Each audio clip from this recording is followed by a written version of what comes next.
Good evening. We're in the end of the 10th chapter of Tanya. And he's speaking here about the tzaddik gomer, the complete tzaddik, who totally purified and sublimated himself, where there's no evil whatsoever in him. And that makes him a tzaddik gomer, a complete tzaddik. Now this level is a very rare level. Rabbi Shimon Bar Yochai in the Gemara, when he spoke about different levels of tzaddikim and their numbers, how rare they are, the rarest form of tzaddikim he called Bnei Aliyah. And over here, the Alter Rebbe, when he's explaining and defining even what is the tzaddik gomer, the complete tzaddik, he's going to define it by explaining two definitions or categorizations of what does it mean, Bnei Aliyah. Now literally, Bnei Aliyah means people who are in a higher plane, in a higher dimension. Aliyah is height. Bnei Aliyah are people who have that height to them. They're higher human beings. And here we're reading the last, I would say, 15, 16 lines of Perek Yud. And he says, Al Chalmailas Tzadik Gomer Hu Sha'amar Ashbi V'isi B'nei Aliyah V'hei Mo'atim. Rabbi Shimon said, of these, there are few, the so-called B'nei Aliyah. Shalachim Nikrayim B'nei Aliyah Shemahapchim Hara Mailam Oisel L'Kedusha. The reason they're called the Bnei Aliyah, what about them is so high and elevated? So the Tanya explains that they elevate and make high their physicality and any evil or materialism. They elevate it and make it high until there's no evil left. So therefore, the motion of their avodas Hashem is upwards. Shemahapchim hara u'maylam oisel kedusha. They take evil, the evil that's in the world, the selfishness in the world, and they elevate it up high. And that's what they call the Bnei Aliyah. They take the physical world and elevate it very high. Now how do you do this? By removing any selfishness from yourself, even sensuality from yourself, even physicality from the self, physicality in a sense that may be a distraction from kedusha, from holiness. So these tzaddikim are holy people who have no desire or interest or any attraction to anything that's not godliness. K'de'isa b'zoyar ba'agdama, like it says in the introduction of the Zoyar, shekisharatze Rabbi Chia la'alas lahichla Rabbi Shimon ben Yochai. Over there in the Zoyar, he describes how Rabbi Chia had a vision of himself, seeing himself. And by these tzaddikim, a vision wasn't just an imagination, there was an experience. So there they were able to experience the level of Rabbi Shimon. So when he wanted to go into the heichel of Rabbi Shimon Bar Yochai, this is after the passing of Rabbi Shimon Bar Yochai, Rabbi Chia wanted to be in the company up in heaven where Rabbi Shimon is. Shama kol hanafik. He heard a heavenly voice announce, V'omar man menchayin dichashoicha mahapchin l'nahira. People who by them darkness was turned into light. V'tamim merira lemiska. And bitterness was turned into something sweet. Ad lo yesen hachal until they came here. And we spoke about this at the end of last week's class, the previous class. That here, the Alter Rebbe is explaining that this elevated level of the tzaddik, of the perfect tzaddik, who is called the Bnei Aliyah, is because what makes them higher, because everything was elevated from below to highness. That's what the Bnei Aliyah. Now we know that in our Avodas Hashem, there are two movements or motions. It's illustrated by the Yaakov's ladder. In Yaakov's ladder, you have the Malachim, the angels, going upwards and downwards. And in Kabbalah Sfarim, they explain that the angels are our mitzvahs. And there's mitzvahs that are created by our Avodas Hashem, by our serving Hashem, and the motion is upwards. It's an upward motion. Then there are angels coming downwards, because through our mitzvahs also we bring down holiness from up there downwards. This is called, there's Melmata Lamaila, where the work and our actions are in an upward motion from below towards above, and there's sometimes about above towards below. The first point of the Bnei Aliyah, of these perfect tzaddik that we discussed until now, is the upwards motion. That they elevated their physicality, that their darkness turned into light. So in their world, when they were born, there was darkness. They turned it into light. There was bitterness. They made it sweet. And now he's explaining the second explanation is how the Bnei Aliyah, these tzaddikim, how their focus is on the other side of their service of Hashem, bringing holiness and godliness down towards, and a downwards motion. Generally, this for regular people also applies. And also, although we're going to be speaking over here about the Tzaddik Gomer, the Bnei Aliyah, who the Gemara says in Sukkah are very few, and maybe even one or two in a generation, the highest level of these tzaddikim, which are called Bnei Aliyah. But nevertheless, the previous Rebbe writes that in each one of us, when we look at the essence of our neshama, we do have, so to say, that little tzaddik in us. And although we're going to be speaking about a very high level of avodas Hashem, even though it's speaking at a very high level of avodas Hashem, nevertheless, some of what we're speaking about, and everything we're speaking about, we can relate to in a certain degree. So although concerning the first explanation and categorization of Bnei Aliyah is about the transformation of their evil into holiness, so we are not on a level of that complete sublimation and transformation, but that is what Sur Merah is. Sur Merah is keeping away from evil and even elevating evil. Generally, an average person doesn't elevate evil. He doesn't elevate evil. He is someone who stays away from evil.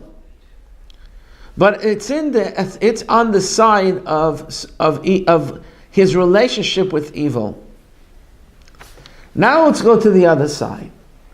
There's also Asay Toiv. Our mission in this world is not just how we relate to evil.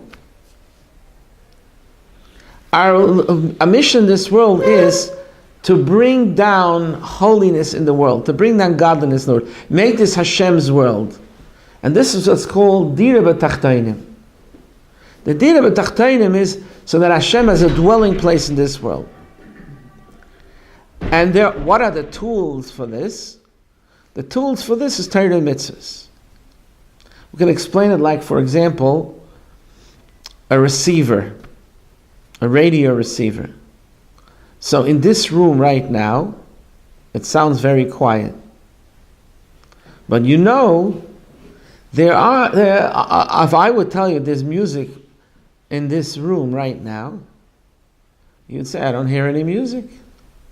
But if I plug in a radio and turn on the volume, you may hear some classical music, some meshuggah music, something you're gonna hear. So what happened? In the radio box is a band? No, there's no band in the radio. But the waves are here. They are radio waves, signals. And the radio is a receiver that it receives and can tune into these signals. We have to draw down godliness in this world. And Hashem gave us these tools and the instruments through which godliness is received in this world. And that's Torah mitzvahs. So there are two tracks in Avodas Hashem. One is how we relate to evil. The tzaddik that we're speaking about totally transforms evil and darkness and bitterness into holiness and no longer has any struggle with it.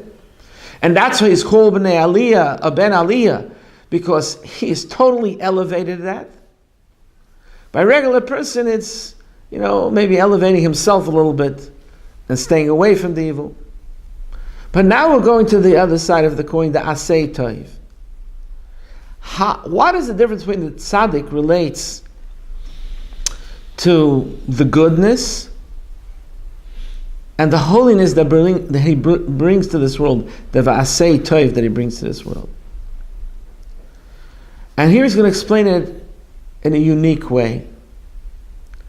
Whereas the average person, he's thinking, why should I do mitzvahs? So he's thinking, well, I want to do some good. Some people want to have a better life. So why should I do the mitzvahs? I'll have a better life.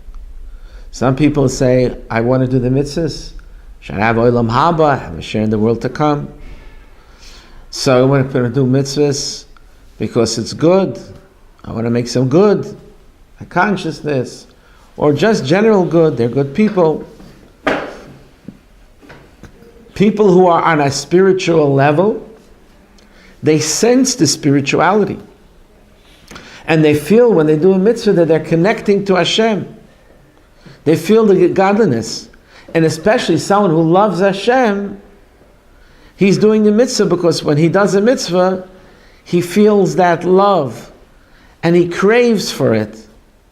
So he may be studying Torah because he feels the godliness in the Torah. And he craves for that depth and that experience. And that is even a refined person. A refined person, he senses and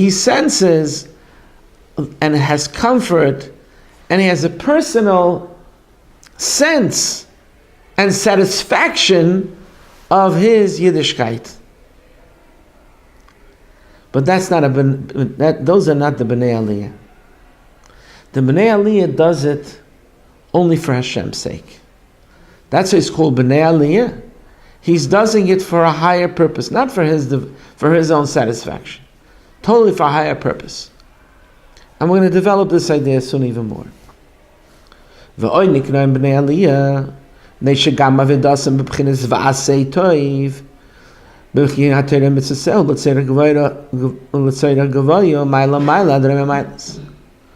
Another reason they're called higher beings is because they're doing everything for the higher cause, for up on high. They're doing everything for Hashem.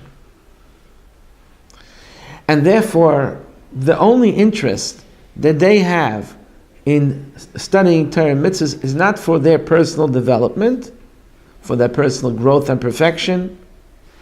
It is because Hashem wants me to do it. V'loy kedei l'dafka b'yizbarach bilvad l'rava siman nafshan hatzmei el Hashem. It is not to satisfy an inner need that they may have. You find tzaddikim or refined people or developed people, they really enjoy Yiddishkeit. And a tzaddik, he has a thirst for Hashem. He has a thirst for Yiddishkeit. And that is a very high quality. And certainly a tzaddik gomer, a complete tzaddik, he's thirsting for Yiddishkeit. And through that, and only through that, will he have satisfaction in his life. And like the Prophet said, the Prophet said, whoever is thirsty, find water. And this has been understood to mean that whoever is thirsty for meaning and for godliness, he should find the water of Torah. So people who are searching for meaning, these people are looking for Torah and mitzvahs for meaning. And they find a satisfaction, they find an inner satisfaction by doing what's right, by studying Torah, by doing mitzvahs.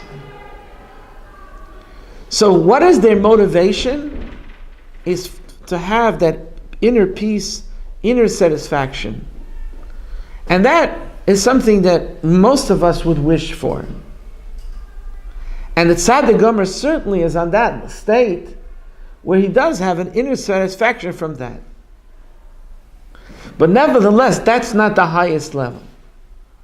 If you're talking about Bnei Aliyah, they are serving Hashem not for their personal satisfaction, but they're asking Hashem, what is needed for me? What does Hashem want for me? Not what I want from Hashem. What does Hashem want for me? Ask not what Hashem can do for me. Ask Hashem, what can I do now? And this is based on the Tikkunim. It's a section of Zohar. Ezu Chosid HaMischasid Im Koinai. Who's a Chosid? So our sages said, Ezu Chosid HaMischasid Im Koinai. What is a Chosid? What is a Chosid? The word Chosid is a term that's found in Tehillim and in Gemara. It's not what we call today, the Hasidim. It's a certain sect or group of people in Jewish life.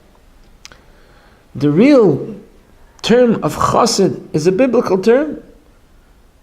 David is described as a Chosid. So the Gemara says, this level of a Chosid, the person is a Chosid. And in fact, from the Gemara comes that a Chosid is in a higher level than a Tzaddik.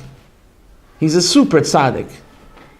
So, how did our sages describe Chosid? Ezu Chosid HaMischasid Im Koinai.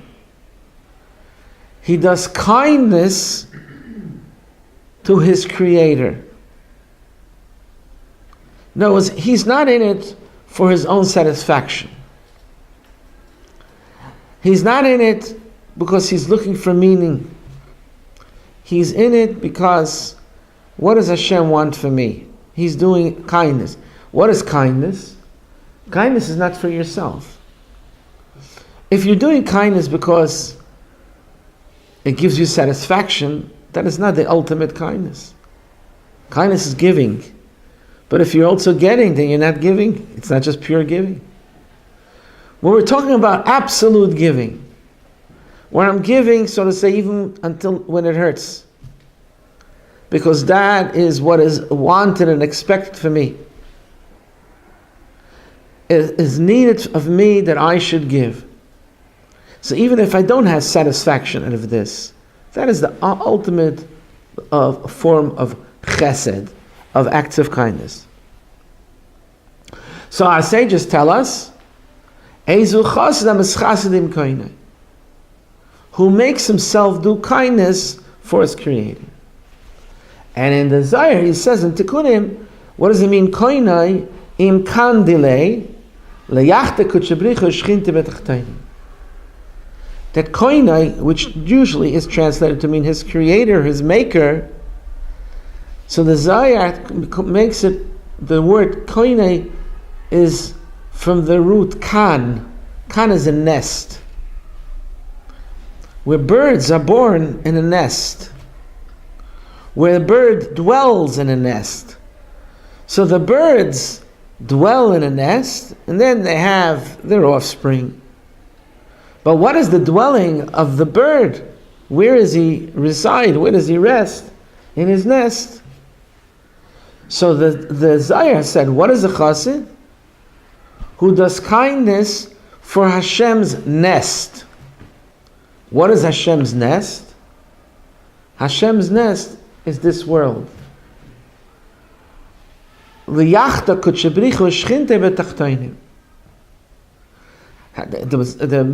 Tanchuma says Hashem desired a dwelling place in this world. So do we see godliness in this world? No, we see chaos in this world. We see darkness in this world. And even in good places where the Shekhinah resides in this world, and even where it's not apparent, he's here anyways. That level of godliness is called Shekhinah, rests in his nest, that's this world. But the higher level of godliness is not revealed in this world. And that is our mission, to become partners in creation, to bring holiness in this world, that this world becomes Hashem's dwelling place. That's Kandale, in his nest. So it's as if Hashem is like the bird, and he wants to rest in the nest, and we have to fix this nest so the bird has a place to rest and to do his thing. So we want the higher level of godliness. That's liyachta kutchebrichu shchinte betachtoinim. So the word kutchebrichu shchinte had two levels of godliness. There's the higher level of godliness, that's kutchebrichu, kedusha, holiness. And shchinte is the level of godliness that's enclosed in nature, which is not so apparent. And the goal is to reveal godliness in this world. That is the whole purpose of Torah mitzvahs. So the tzaddik, complete tzaddik, why is he doing his thing? It's not because of his personal satisfaction and finding meaning in that alone, but he's doing it totally for Hashem. There's a line in Lekutei Torah where he says that Hashem's mitzvahs we are supposed to do because we are commanded to do it. And ilu nitztavino, even if Hashem would have commanded us lachtoi veitzim, to chop wood, that would be the mitzvah, chop wood. Why? Hashem said chop wood. We would say yes sir and chop wood. But Hashem gave us a mitzvah to study Torah, which is interesting. Hashem gave us mitzvahs that give us meaning and satisfaction. And Hashem gave us mitzvahs that give us blessing in this world and in the world to come. So we're really very lucky to have that. And most of us, that's real motivation. Our real motivation is that by doing what's right, we feel like a mensch, we feel like a yid, and we feel fulfillment in our life. But the highest level is to do it because Hashem said, not for our own, for personal development. And that is the level of a tzaddik gomer. U'k'moshekasa b'rayim mehemne, Parshas Teitzei, k'bra d'ishtadl b'asa avay v'imay, like a faithful son who works for the benefit of his father and mother, the racham lo yatim regarmei, he loves them more than he loves himself. V'nafshe v'ruche v'nishmasei, he loves them more than his soul and his spirit. Cholu u'masa gam elamis alayu, he'll sacrifice his life for his parents. Good son, huh? He's a good son. But there's a son who'll risk his life for his parents. Lemifrak layin chulu, to redeem them. So the Raya Mehemen, it's a section of Zohar. He illustrates a certain personality. A son who's so dedicated to his parents, he'll risk his life to get them out of trouble. They're in trouble, in Mifrakland, they have to be redeemed, they got into trouble. And he's going to risk his life in order to save them. But he's risking his life, he may lose his life. It's not that he's not thinking about it.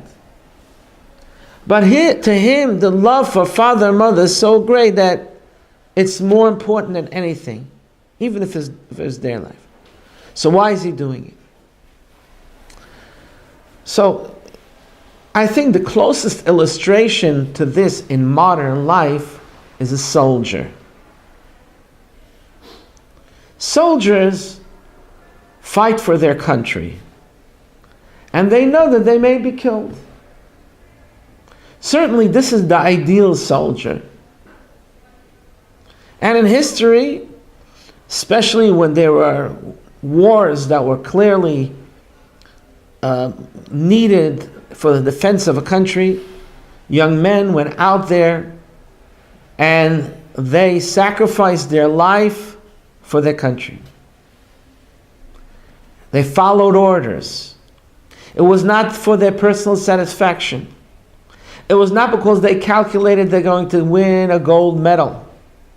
It's not because they calculated there'll be heroes written down in history books. It was because it's the right thing to do. Because they understood it's not about them, it's about a higher cause. And the Tzaddik Gomer, the way he looks at his mission on this world, since he's a perfect tzaddik and there's no selfishness and he's totally dedicated to Hashem, B'nai Aliyah, everything he does is for the higher cause, not for himself. So here we see the two sides of B'nai Aliyah. On one side, the B'nai Aliyah are, because they elevated the physicality, the upwards motion, taking physicality in this physical world and refining it, changing it, reforming it, and elevating it, B'nai Aliyah, making it high. And the other one is B'nai Aliyah, Asay Taif, bringing down the heights of heaven. Kutche Bricha, the highest level of Hashem. The highest level of Hashem, where He's separated and beyond the transcendent, highest level of transcendence, and to bring it down into this world, He's doing it because that's His mission. And now in the final few lines in the brackets, He's going to say something which is even more awesome. But before that, I just want to go back to what I said before. Although this sounds very altruistic and idealistic, and someone reading this says, oh, let's get down to the next chapter because I'm not this guy.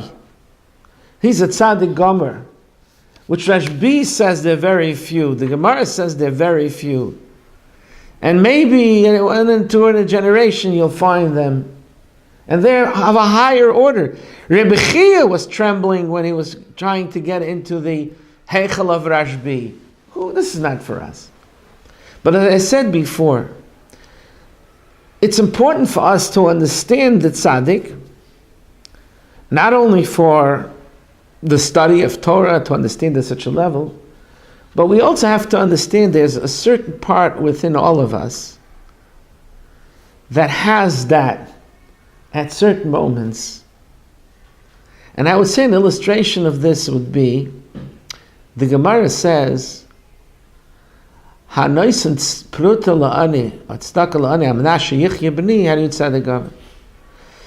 says, I'm making this donation so my son should live.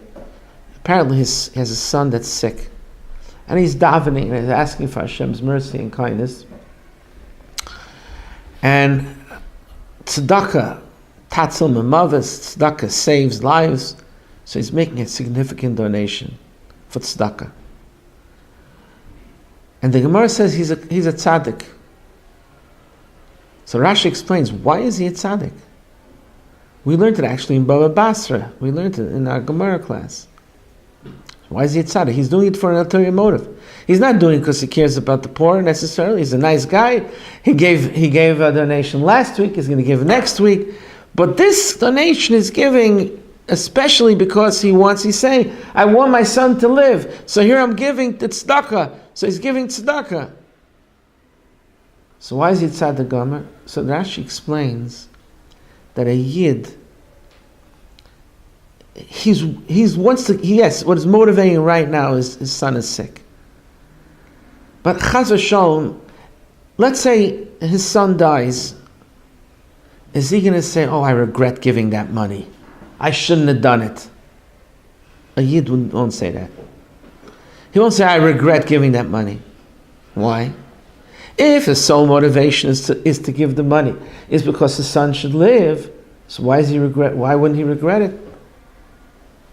If someone makes an investment, so then he should make triple his money, then he loses his investment, he's going to regret it. Look, I gave so much money, and I didn't get what I wanted, so I wasted all this money for nothing. He's going to regret it. But when someone's giving tzedakah, even though the prime mover for why he's doing this is because he wants to have, still why? The answer is because a yid has in himself that altruism to give tzedakah. And yes, he also has a nefesh habahamis. He has a selfish side to him. Or he's not ready to go out of the box to give more than he usually gives, for whatever reason.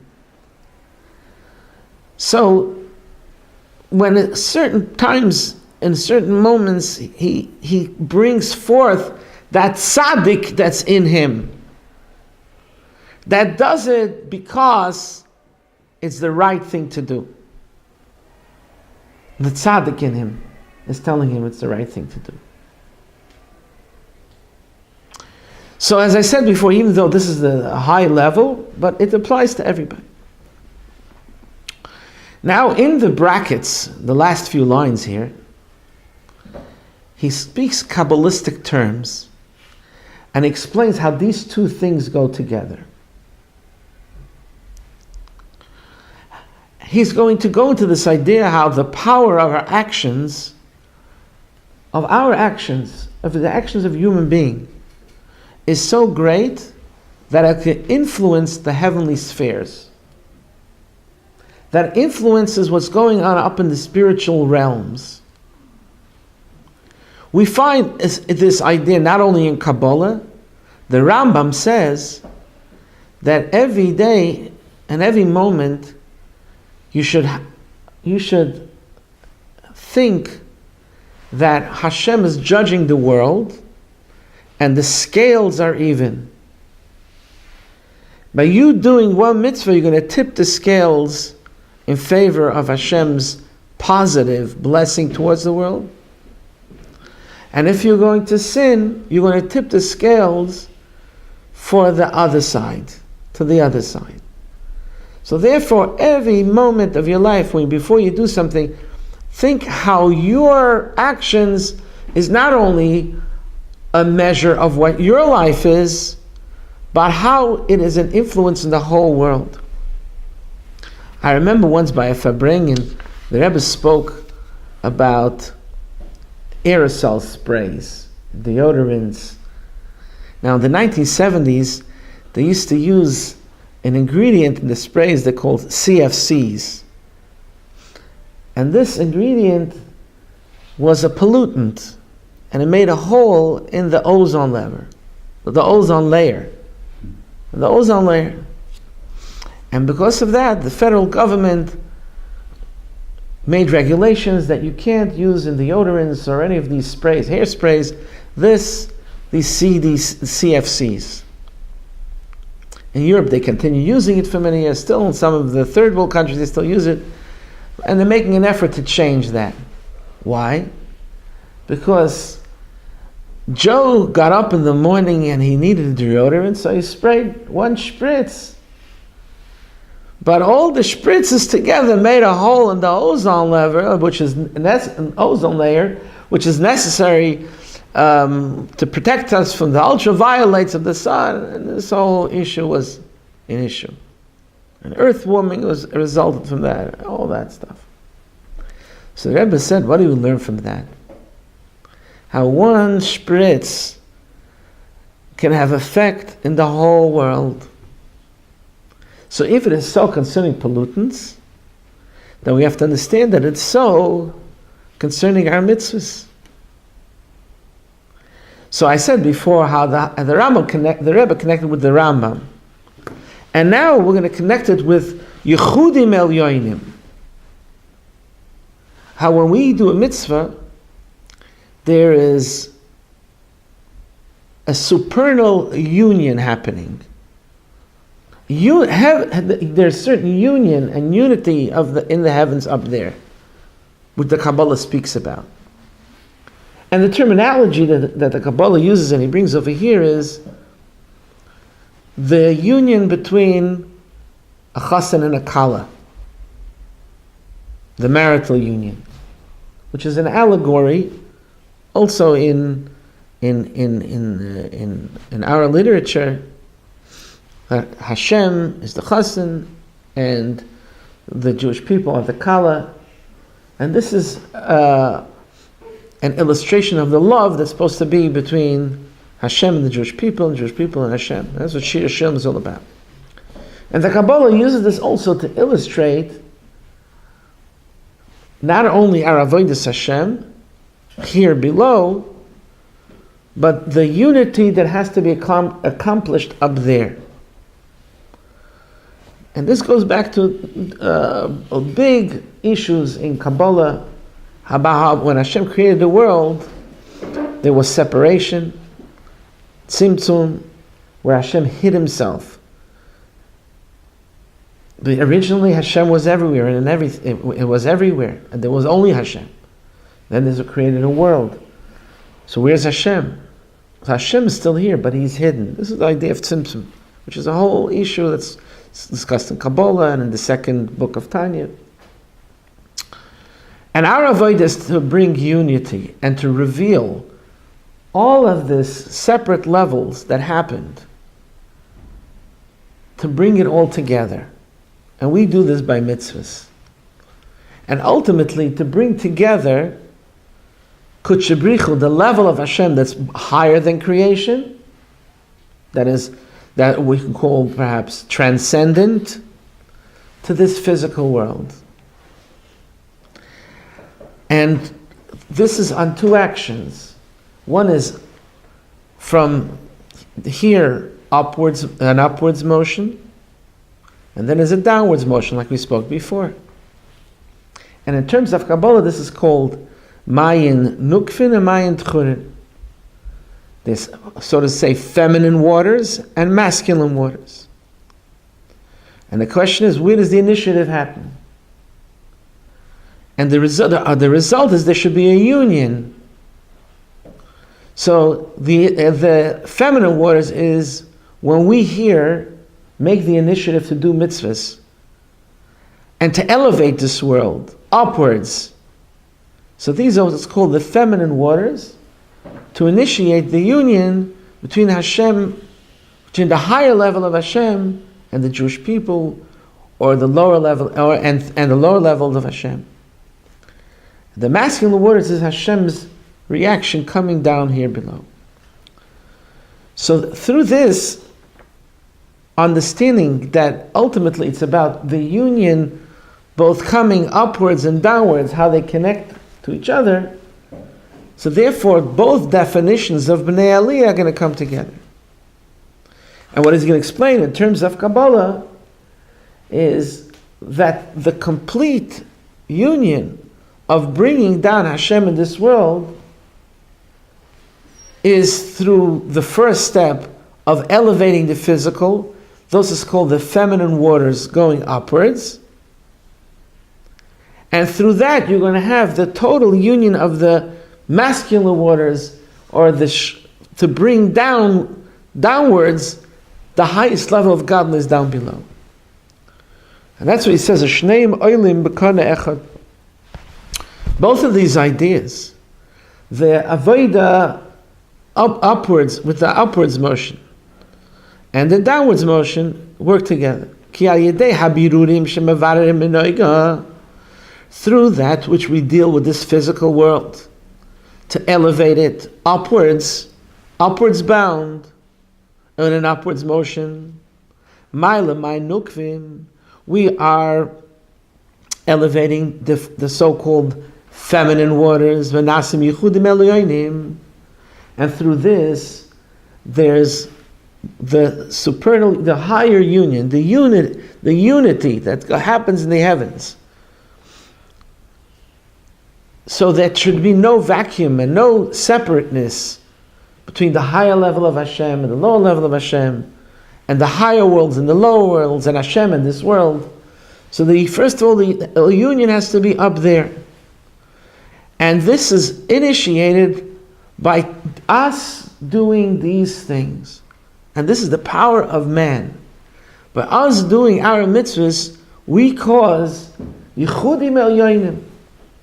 Now in the Kabbalah Sfarim, they speak about each mitzvah, what exactly happens in the heavens and in the spheres, and how it's related to different names of Hashem, and all, so to say, the fireworks that happens by our mitzvahs, which is simple Yiddish, getting up in the morning and put on tefillin. Actually, fireworks happens and yichudim elyonim, so to say, happens.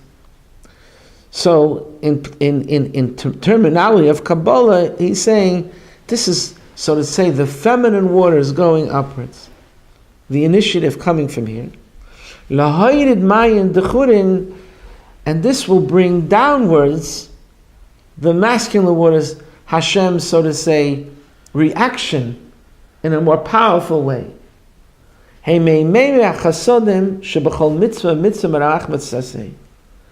bring down what he calls the waters of kindness. Kindness is Hashem's downwards flow of spirituality and even blessing that has to come downwards. And each mitzvah brings down godliness. Dahainu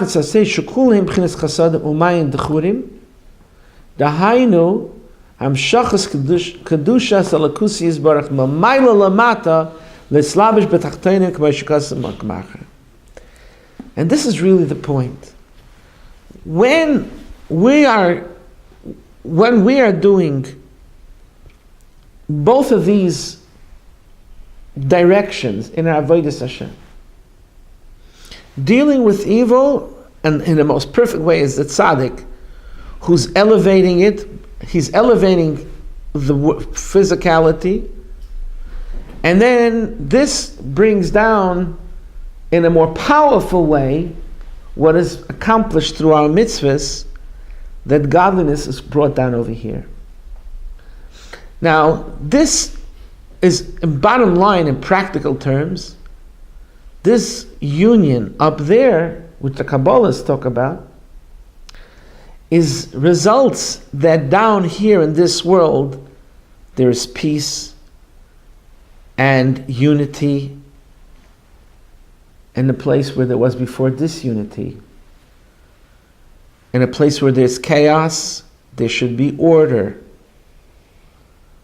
So the Kabbalists talk about the source of chaos up in the heavenly worlds. And of course the source is first the Tzimtzum. That because of the Tzimtzum, where Hashem began hiding his godliness, so we have the resulting in this world. Why is chaos happening in this world? Why do people feel they can get away with it? Why are people doing evil? Because they're unaware of Hashem, and they don't see purpose, they don't see meaning, they think they can get away with it. They're doing it because they can get away with it, because they don't see it. They don't see godliness. So that is our work. Our work is to change the world. And when we change the world by working on ourselves, upwards bound and downwards bound, by doing Torah mitzvahs, that's how we change the world. Now the tzaddik is totally doing it in the highest level, b'nei aliyah. But as I said before, even though the b'nei aliyah is a tzaddik and it's such a high level, there's certain things which apply to all of us. And we have to know that it's all in our hands. And also all in our hands. I'll conclude with the anecdote that I once heard. There was a child, a student, in whose class there was an assignment that everyone has to go out and bring a butterfly to the classroom. And you can bring any butterfly you want. You can get, if you catch the butterfly alive, you bring him alive in the classroom. And if you catch a butterfly when he's not alive, you can bring him not alive. But the teacher wanted to teach them nature. It was the spring, and everyone had to bring a butterfly. So their assignment was due. Everyone brought their butterfly. And there was one student who wanted to outsmart his teacher. And after the teacher asked how many brought butterflies that are alive, so many hands went up. How many brought butterflies that are not alive, so many hands went up. And there was one student didn't raise his hand. He had his hands like this, and he says to the teacher, "Teacher, is my butterfly alive or not alive?" Now the student was a smart aleck. He was thinking whatever the teacher says is going to be wrong. Because if the teacher says the butterfly is alive, he's going to smother it. If the teacher says the butterfly is dead, he'll just open his hands and the butterfly will fly away. And he's standing there with his hands closed. And the teacher looks at him. The teacher was smarter than the boy. The teacher says, "You want to know if the butterfly is alive or it's not alive? The butterfly is in your hands. It's in your hands. The world is in your hands. Hashem gave us a world, and it's our hands to change it, elevate it, in the physical sense, in the heavenly sense. Our mitzvahs make a difference. Everybody counts. Every action that he does counts. And that's what Tanya is all about. Have a good night.